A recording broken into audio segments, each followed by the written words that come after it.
What is up, team? Welcome back to the show. Today, I am joined by Gabby Fundaro. Gabby, thank you for being here. Absolutely. My pleasure. So, for the listeners who might not know, can you just give us a quick background on who you are and what you're up to? Sure. So I have my origins in exercise science. I have a bachelor's in exercise, sport, and health ed, and my PhD was actually in skeletal muscle phys and biochem.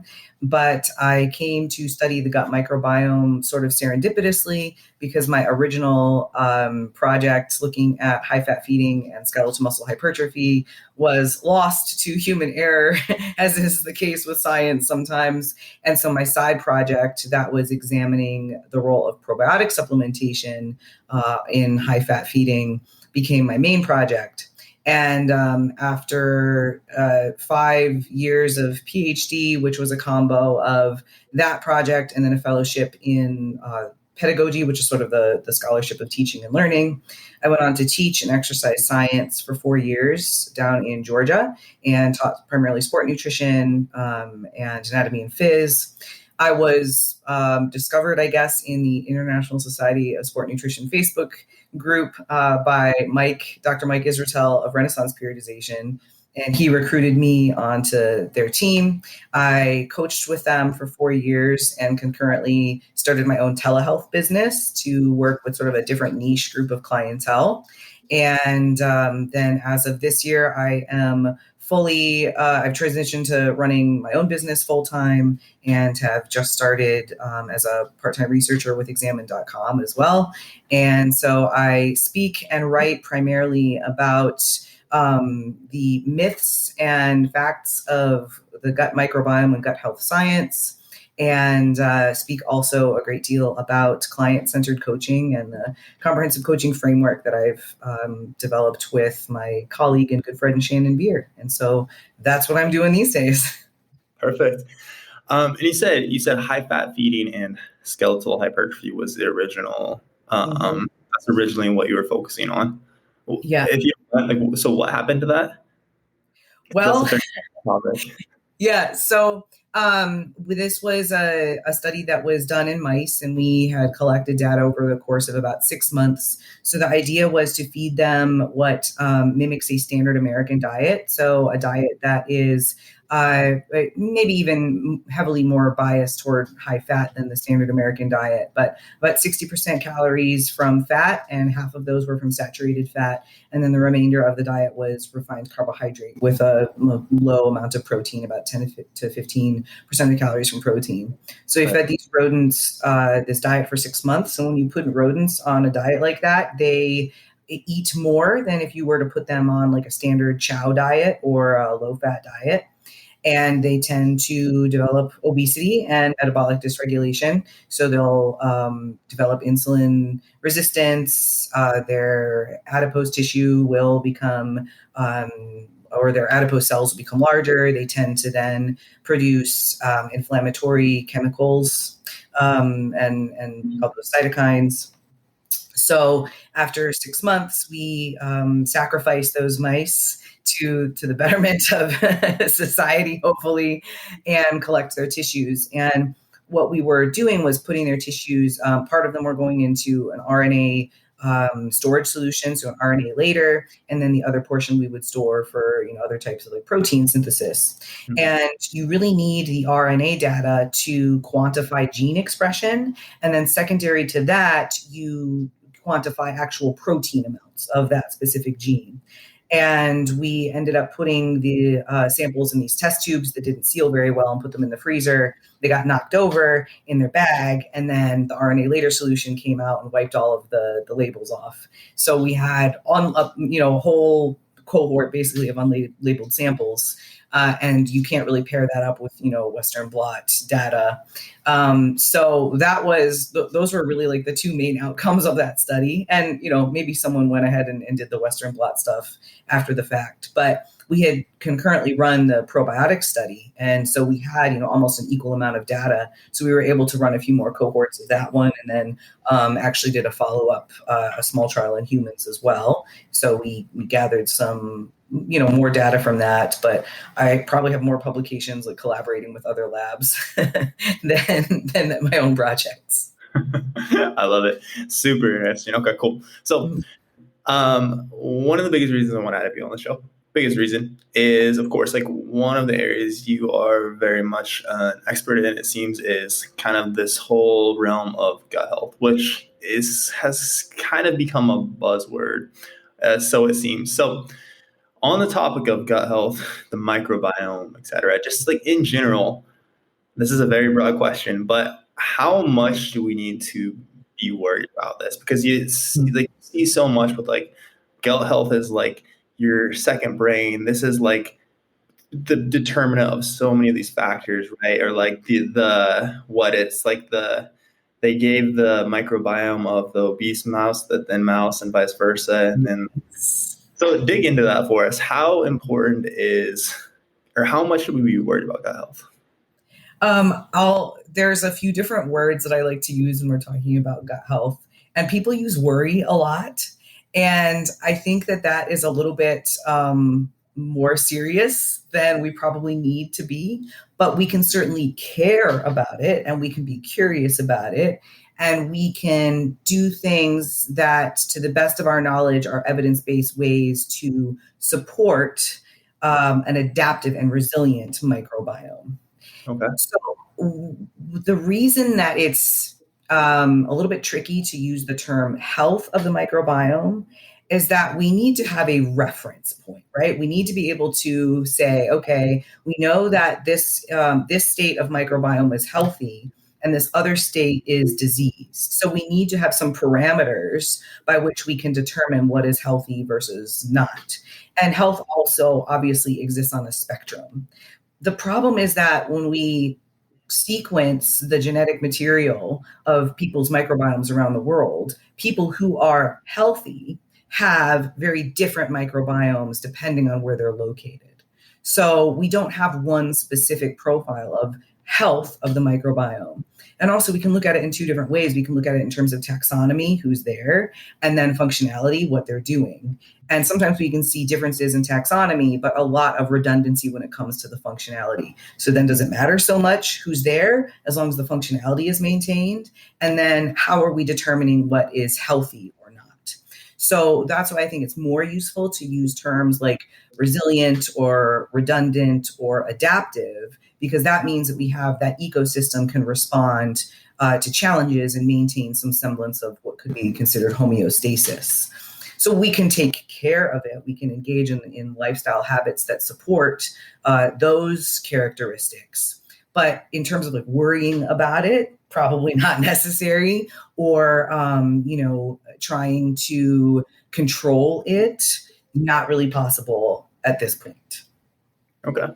So basically what you're saying is if we look at like a healthy individual's gut here versus like a healthy individual in Russia, for example, like that could look like all the different strains of bacteria in there, like that are populating the gut could be vastly different from like mine versus like that individual, and both could be healthy, correct? Yep, exactly.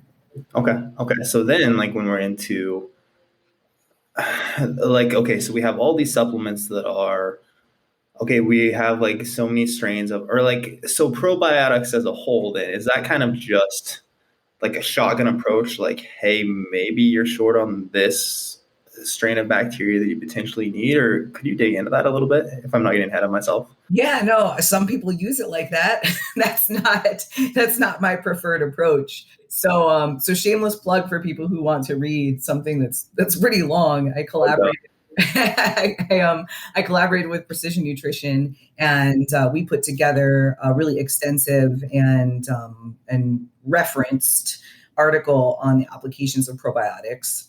You can also find another reference by AE ProBio. So that's a group of practitioners and researchers in probiotic supplementation and the gut microbiome that have put together this compendium of sort of practical applications and research findings regarding probiotics. So they also classify them by the quality of evidence.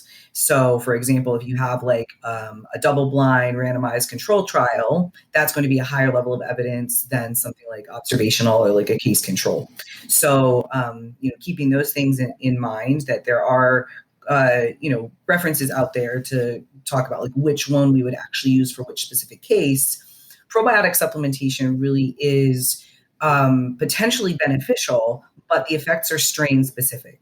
So, for example, there are several different strains of E. coli. People kind of think, oh, E. coli, that causes disease. That's like a bad bacteria. Right. No, there is actually a probiotic strain of E. coli. So, E. coli nissile was extracted from the feces of, I want to say it was a soldier in the early to mid 1900s that like didn't get sick from typhoid.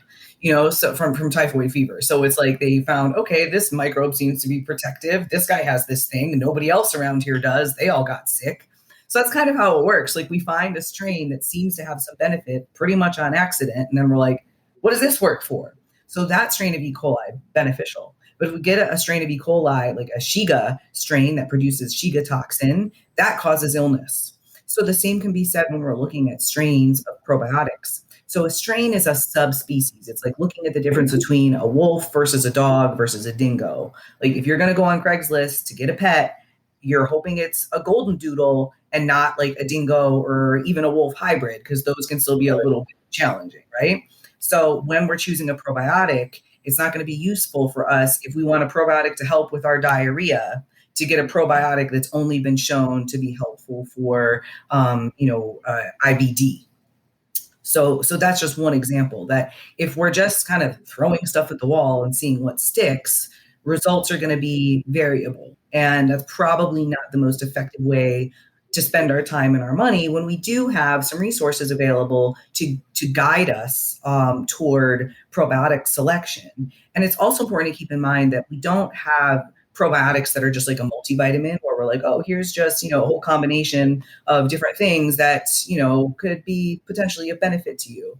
We really don't have strong data that the probiotics are going in and strongly enriching the gastrointestinal tract, like actually taking up residence there. We have mostly, especially in healthy people, that doesn't seem to be the case. Like we mostly eat them and then they come out the other end and like nothing happens on the way through.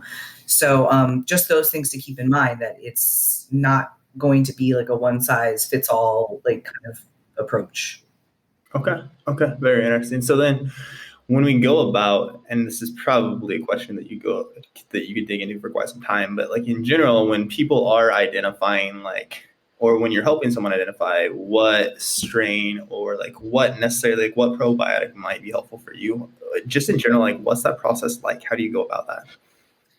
First, it's a conversation about like the other foundational aspects of their diet and physical activity habits, or just sort of like lifestyle in general. Mm-hmm. So can we first rule out, obviously, have they gone to a gastroenterologist and they have a clean bill of health? Or is it something for which they can modify their diet and see positive outcomes? Like, do they have IBSD, and maybe the low FODMAP intervention would help them find the foods that digest really well, and then they get a lot of comfort from that? Are they engaging in regular physical activity? Are they hydrating and managing stress and sleep? All those things that can have an influence on both the microbiome and the person's overall health and well-being and digestive comfort. So once all that is covered, the next step is, okay, maybe do we need a probiotic? Let's talk about the different strains that could be beneficial for what you're experiencing. And then let's talk about how often and how much. Again, the recommendations are very loosely based on kind of what people do most of the time in clinical trials and whatnot. And that's like taking it 1 to 2 times a day,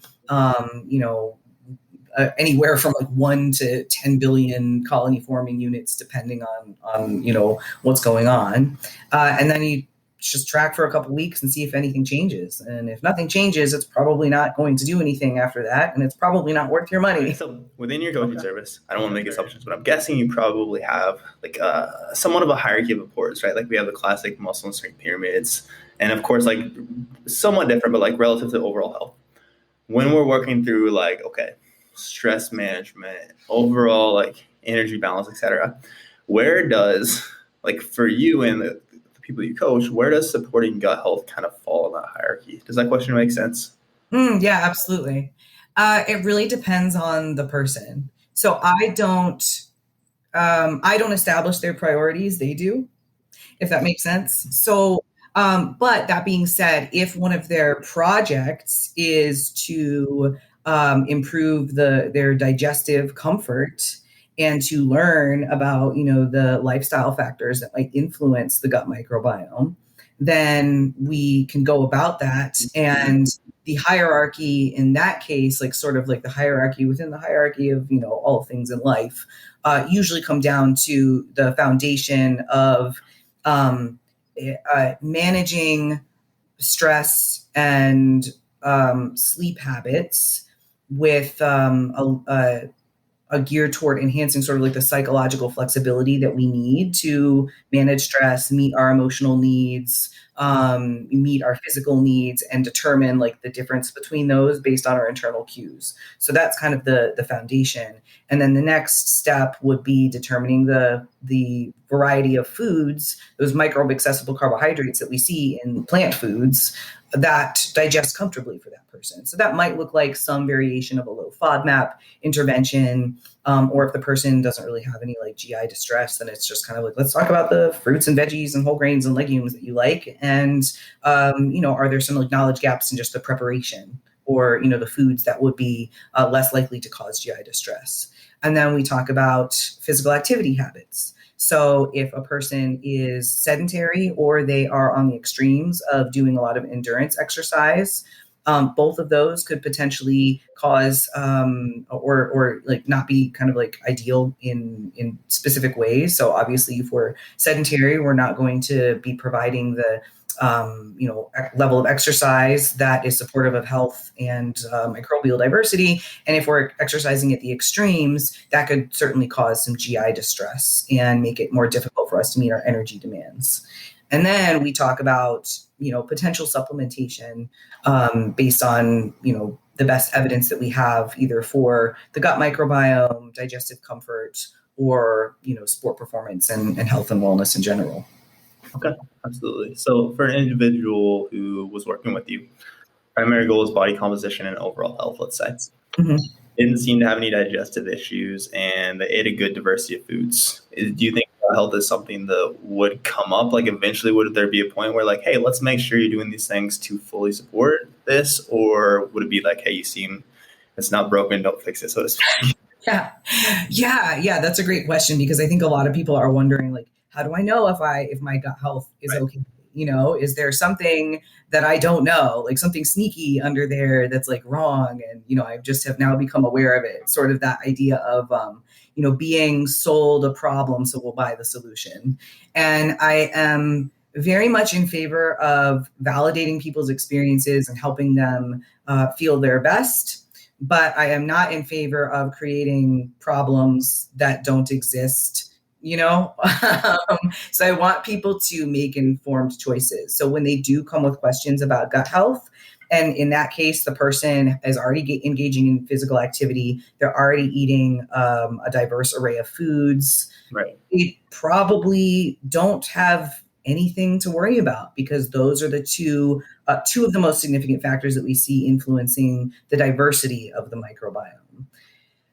That being said, the fact that not like having an absence of any symptoms doesn't necessarily mean that like nothing is wrong. So people should still go to the doctor and just like see what's going on under the hood, get your physical once a year, right?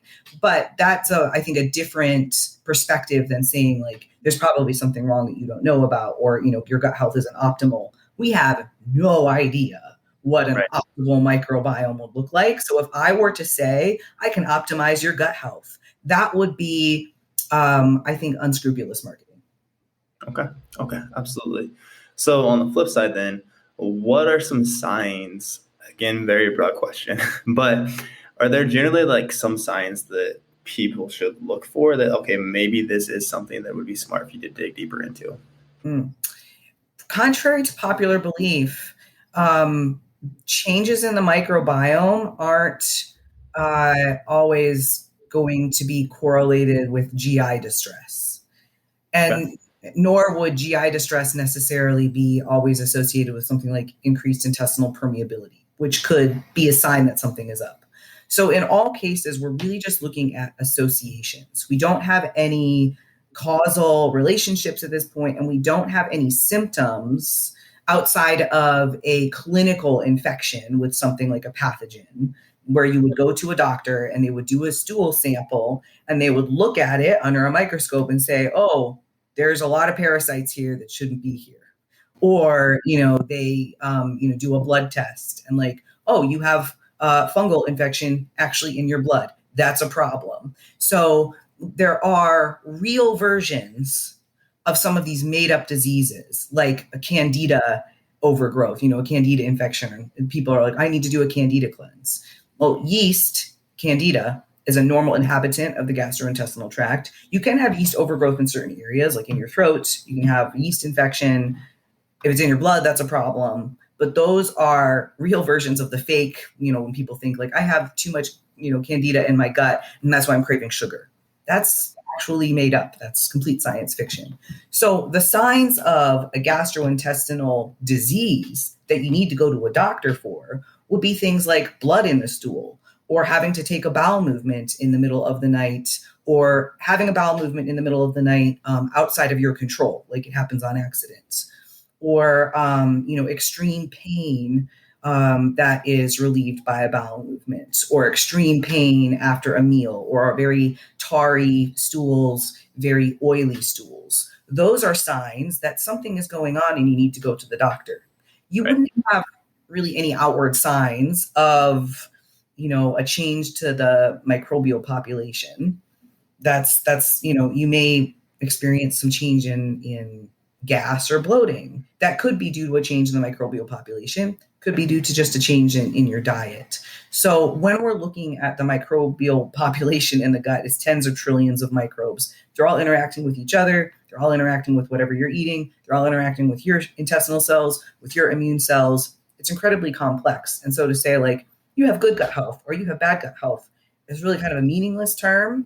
And it, I think, can conflate the idea of like the microbiome and its diversity with like a real problem that could be occurring in a person's GI tract. So I think we also have to be very conscientious about like the claims that we're making about something like good or bad gut health, so that people, if they do have red flags, they're not like, oh, I'll do a candida cleanse. They're like, oh, I'm going to go to the doctor because there's blood in my stool or I'm in a lot of pain, and go and get that checked out. Like that's something that you need to go get diagnosed. If you're just having some bloating, or you're having food cravings, or you're feeling having a hard time losing weight, those are signs of probably something else, and not necessarily that it's like a good or bad gut health thing. Okay, absolutely. And that's actually a question that I was going to ask, because I think one of the most common things I hear in relation to gut health with new clients is like, hey, I'm bloated all the time, and I think it's my gut health. But again, it's not like, hey, there's a lot of blood in my stool, or like any of these very, very, okay, like absolutely should go to the doctor. Yeah. For that question specifically, is that one that you've been faced with quite a bit? Bloating, yeah, that's pretty common. So the funny thing is, when we are, what happens is like people hear messaging about kind of the foods that they, quote unquote, should be eating, switching to whole foods, minimally processed foods, like eat a lot of vegetables, and avocado toast was like so hot in 2019, and so they're sort of like the fitness and health and wellness cultural foods, if we want to think about us as like a little subculture, and like the foods of our subculture are what? Chicken, brown rice, broccoli, asparagus, tilapia, peanut butter, whole grains, not that there's anything wrong with these foods, but a lot of these foods happen to be high in fermentable carbohydrates. So people switch to eating this way and they experience a lot of bloating, and sometimes like a change in their stool, and they're like, oh my gosh, I have bad gut health. No, actually your microbes are like super happy with what you've been up to lately, and they're going to town on all those carbohydrates, and they're producing gas, which is what they do. They're also producing other things like short chain fatty acids, some of which are really beneficial to us. So it's actually not a sign of anything like going wrong. It's a sign that you are filled with tens of trillions of living organisms that are creating energy from the things that you're not digesting. And the way to go about, addressing that would be ruling out any potential serious issues. And then, okay, let's figure out which foods are making you feel bloated, and then modify the amounts until you feel comfortable. I love it. All right. So then with gut health and fat loss. Mm-hmm. So I'm not even sure now to say like poor gut health. I definitely don't want to say bad gut health, but someone's gut doesn't seem to be optimal for their health specifically, let's say. Mm-hmm. Can that have a detriment to fat loss, or how do those two kind of play together? It's really probably disappointing for people to hear that like the things that we find in rodents don't play out in humans. So those landmark studies that occurred, in the early 2000s, where they were transplanting, the microbiome from one rodent into another rodent, and then that second rodent would take on some of the characteristics of its donor. We really don't see that to be the case in humans. Right. So the reason that people started to suspect the microbiome was playing a role in the development of obesity and metabolic disease was based on those studies. So they took the microbes from a mouse that was transgenic. That means it was genetically modified to develop obesity. And they transplanted that into a lean mouse that was germ-free, meaning no microbes. That lean mouse then developed obesity. And they've done this multiple times. So it's something that's replicable.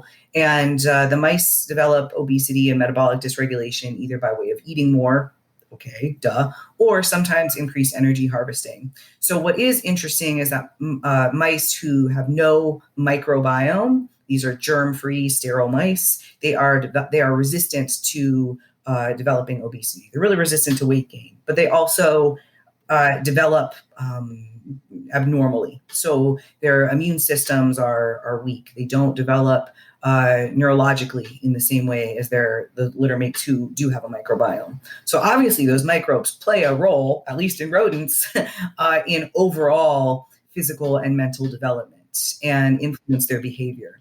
And so the thought was, well, perhaps this happens in humans. And there have been a couple small trials looking at the potential influence of transplanting from a lean donor into a person with obesity or overweight. And the outcome was that it did nothing. So, humans are obviously more complex than rodents, and there are many factors that are outside of our control. That being said, the microbiome does play a role in energy harvesting in humans too. And at least one study has illustrated that they can extract an additional 200 calories of energy from the substances that would be normally indigestible to us, like those fibers. So they convert those to short chain fatty acids, which we can absorb.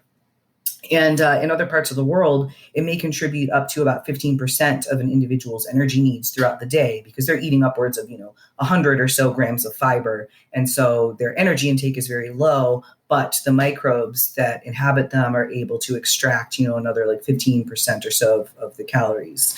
So that's of benefit to them. It could be a benefit to people who are athletic and have a hard time meeting their energy needs.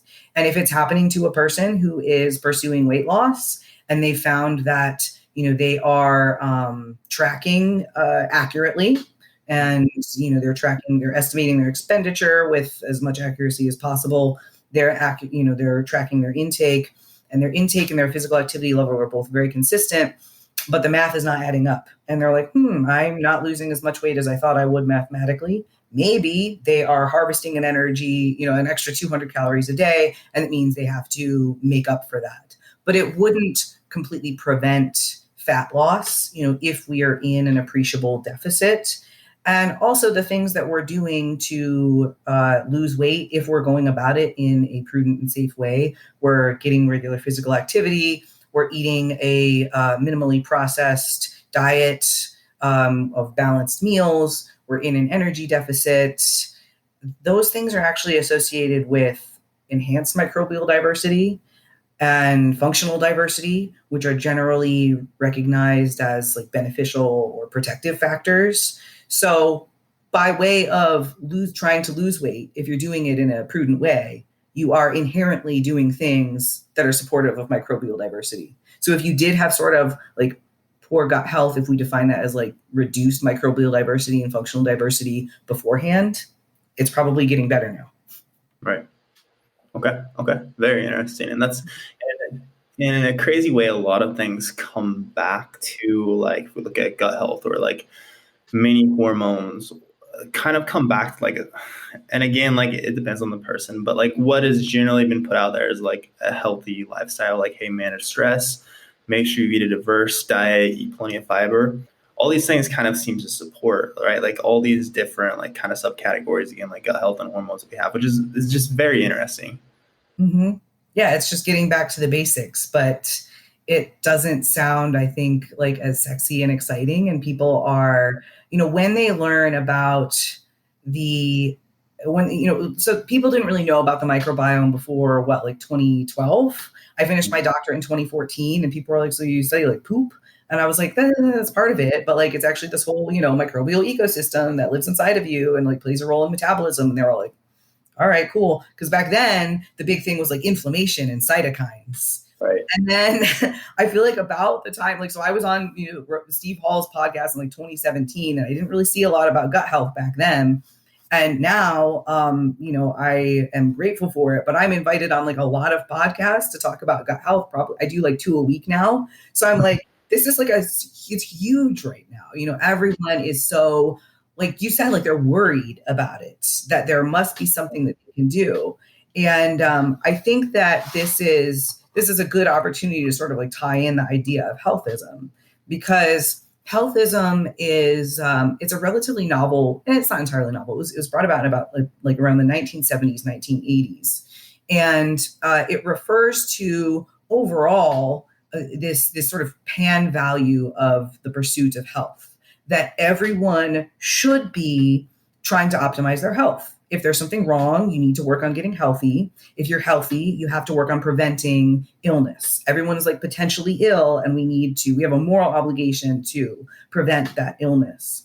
And some of the characteristic beliefs within that overall ism, the overall healthism, a sort of ideology, one of those beliefs is that we are sort of at risk of invisible intruders. So this gives rise to things like chemophobia. So people are very concerned about chemicals, vaccination hesitancy, and then, the belief that we're a candida overgrowth. We have bad gut health. We've got bad microbes in there. We have to, clear them out. It's another avenue for us to try to pursue a specific variation of health.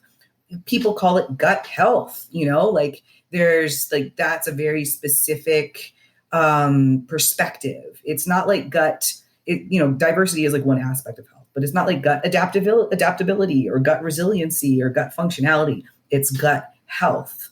And so that is really the seat of these sort of concerns and like the marketing, that there's this problem you didn't know about until now, but now we have a solution for it. Or there's all these tests that you can run, like this medicalization of the gut microbiome before we even have any actual reference ranges for what it would be, expected or normal inhabitancy, outside of the GI map test and like the companies that do that also establish their own reference ranges based on nothing. Like, it's just kind of hilarious to me. Like, I feel like I've zoomed out, I'm like in the matrix, and I've been there already. I'm like, I've got the red pill and the blue pill because I've been studying this, since 2009. And now I can say, like, do you want to like really know the truth behind some of this stuff? Like, it's not going to do anything. That's honestly insane though, that like what you were saying about at-home testing kits. And if I'm interpreting this correctly, it sounds like more or less we don't really know what the hell is going on in the gut yet, or not enough to say like this is not, again, like what's healthy. It varies very much from person to person. Mm-hmm. And even like within a single person's gut, we can't really identify like something as good or bad for the most part, correct? Absolutely. Yeah. Yeah. There are these microbes behave based on the context of their environment. So we are inhabited by potential pathogens, but if the relative abundance of the pathogens is low enough compared to the neutral or beneficial microbes, so the microbes that may make like useful postbiotics for us, or the ones that do nothing that we can tell or nothing that we know about yet, If Right. their numbers are high enough that the pathogens do something called quorum sensing. They kind of keep track. They run like a census. How many of us are there? And if their numbers are very low, they won't express their virulence factors. They won't express the things that make us sick. Because why would they? If they can't overcome our defenses, it's a waste of their precious energy and resources to do that. So they don't. They just hang out. They do their thing. They interact with one another. They compete for nutrients. They compete for real estate. But the relative abundance, that's really a qualitative thing. So if I'm like, okay, I've got some apples and I've got some oranges. I've got 3 times as many oranges as I have apples. Well, how many oranges and apples do I have? I don't know. We don't know that, and we can still quantify in a numerical fashion, but it's an estimation. It's most of the time from fecal samples. Right. So we are estimating in a fecal sample because we're depending on how we run the sample, we may underestimate or overestimate the lower abundance groups of microbes. So we're estimating in that way. And then that is an estimate of a sample that is an estimate of what's going on in the actual gastrointestinal tract. And so to say like, oh yeah, and from this fecal sample, we can tell you exactly what to eat. That's absolute science fiction. And there is really a challenge of causality when in establishing that with the microbiome, because we have so many confounding factors. It's not like, we modify, like we do something to the diet, modify the microbiome, and then we have an outcome. And we're like, yes, we know that this thing led to exactly this thing. Right. Because we had that dietary intervention, but it could have influenced our genes, which have an impact on the microbiome. It could have influenced other, psychological factors. And we know that there's some bidirectional connection between the brain and the gut. And it could have influenced one microbe that we didn't actually quantify, or we didn't, we don't know exists, or we didn't study. And that influenced the microbe that we did study. And then that microbe was associated with some health outcome. But it was actually the first microbe that we didn't look at that actually caused whatever chain of events. So does that kind of give a picture of like where we are right now versus where people say we are? Where like we can run this fecal test and then we'll tell you like what kind of foods you should be eating. You don't have to do that to like apply the microbiology in a way that makes sense and say like, okay, you are inhabited by a lot of microbes that are obligate anaerobes and have to ferment carbohydrates. So that means you need to eat carbohydrates. Cool. Okay. I hopefully everyone. I think I'm with you on all that. Cool. Okay. So, I think you more or less answered this already, but my next question for you was going to be on the efficacy of these at-home microbiome testing kits. Yeah. So here's the thing. Like when it's kind of like, earlier I mentioned we have like real diseases that are, and then we have like kind of the fake things that are versions of the real things. Right. This is along the same path. We can't establish a causal relationship between the gut and anything else at this point. So for a company to say that they can sequence your microbes and then tell you what foods you should or should not eat, or they look at your genetic, the genes present and tell you what you should or should not eat, that is far ahead of where the actual science is right now. But they're using some of the same techniques. So the way that we identify microbes would either be through looking at the DNA. So that's one version of genetic material, and we can identify all sorts of microbes in that way. But we can't tell whether they're alive or dead or what they're doing. And we can also look at something called 16S RNA, and that allows us to identify bacteria. So not all of the microbes, but we can identify the bacteria and really get to the species level in some cases, which is quite specific. So we can identify who's there. We can also look at genes in just genes alone in a functional way and see, okay, what genes are present. So kind of like what recipes do we have in this recipe book? And then what are actually being expressed? So what recipes are we actually making? What sort of proteins are we actually making? We can do that. And these microbiome analysis tests do that. Most of them are using DNA. Right. The problem is that when they take the next step after that is then they say, now we have these reference ranges. So we can tell you whether you have too much or too little of a certain microbe. They made those up. We don't have the data we don't have empirical actual research data from large populations to say, this is the range in which you should have, a staphylococcus or an F. prausnitzii. It's not the same as when, with something like LDL, when you go get your cholesterol tested. Those are actual clinical reference ranges. These from the at-home tests are just made up. Or when they say, oh, these are the foods that you should be eating based on your microbes and based on the genes present. No, actually, it's the other way around. That stool kit is showing you what you've been eating, because your microbes, your fecal microbiome is going to be somewhat representative of what you've been eating, because guess what? You're going to be feeding the microbes, and whatever energy sources you're providing, the microbes that can use those are the ones that are going to grow.